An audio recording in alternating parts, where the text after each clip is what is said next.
Welcome to Bheemas kitchen. ಇವತ್ತು ಅರಿಶಿನ ಹೇಗೆ ಮಾಡೋದು ಅಂತ ನೋಡೋಣ. ಅರಿಶಿನ ತುಂಬ ಇಂಪಾರ್ಟೆಂಟ್ ನಮಗೆ. ಮನೆಯಲ್ಲಿ ಎಲ್ಲ ಅಡುಗೆಗೆ ಯೂಸ್ ಮಾಡ್ತೀವಿ. ಅರಿಶಿನ ತಿನ್ನೋದ್ರಿಂದ ತುಂಬ ಆರೋಗ್ಯಕ್ಕೆ ತುಂಬ ಒಳ್ಳೆಯದು. ಮನೇಲೆ ಹೇಗೆ ಮಾಡೋದು ಅಂತ ತೋರಿಸ್ತೀವಿ. ಅಂಗಡಿಯಲ್ಲೆಲ್ಲ ತುಂಬ ಕೆಮಿಕಲ್ಸ್ ಎಲ್ಲ ಯೂಸ್ ಮಾಡ್ತಾರಲ್ಲ, ಮನೇಲೇ ಮಾಡ್ಕೊಳ್ಳಿ. ಅರಿಶಿನ ತೊಗೊಂಡಿದ್ದೀವಿ, 1/4 kg ಇದೆ ಇದು. ಇದನ್ನ ಇವಾಗ ಬಿಸಿನೀರಲ್ಲಿ ನೆನಾಕೋಣ. ನಾವು ಬಿಸಿನೀರು ಇಟ್ಕೊಂಡಿದ್ವಿ ಕೆಟಲಲ್ಲಿ. ಕವರು ನೆನೆಸಿಡೋಣ. ನಾವಿವಾಗ ಒಂದಿನ ಆಗುತ್ತೆ. ಇದು ಹಾಕಿದೀವಲ್ಲ, ಇದೆಲ್ಲ ದಪ್ಪ ದಪ್ಪ ಆಗುತ್ತೆ. ಇದು ಒಂದಿನ 24 hours ಆದ್ಮೇಲೆ ನಾನು ತೋರಿಸ್ತೀನಿ ಹೇಗಾಗಿದೆ ಅಂತ. ಇವಾಗ ಹಾಗೆ ಬಿಟ್ಬಿಡೋಣ. ಅರಿಶಿನ ಕೊಂಬ್ ಎಲ್ಲ ಒಳಗಡೆ ನೀರೊಳಗಡೆ ಎಲ್ಲ ಮುಳುಗ್ಬೇಕು. ಅಷ್ಟವರೆಗೂ ನೀರ್ ಹಾಕೊಳ್ಳಿ ನೀವು. ನನಗೆ ಒಂದಿನ ನೆನೆಸಿದ್ವಿ.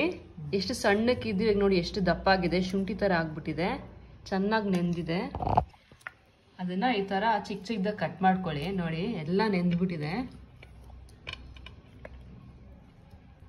ನೋಡಿ ಬಿಸಿಲಲ್ಲಿ ಹಾಕ್ಬಾರ್ದು, ಇದನ್ನ ಮನೆಯಲ್ಲೇ ಒಣಗಿಸ್ಬೇಕು. ಪೂರ್ತಿಯಾಗಿ ಒಣಗುತ್ತೆ.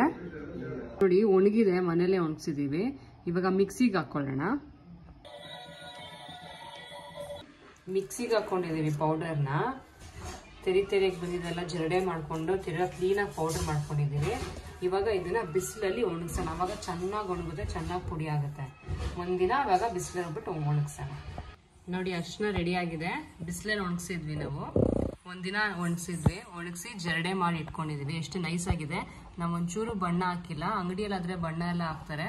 ಸೊ ಮನೇಲೇ ಮಾಡ್ಕೊಳ್ಳಿ, ಪ್ಯೂರ್ ಆಗಿರುತ್ತೆ. ಹೆಲ್ತಿಗೆಲ್ಲ ತುಂಬಾ ಒಳ್ಳೇದಿದು.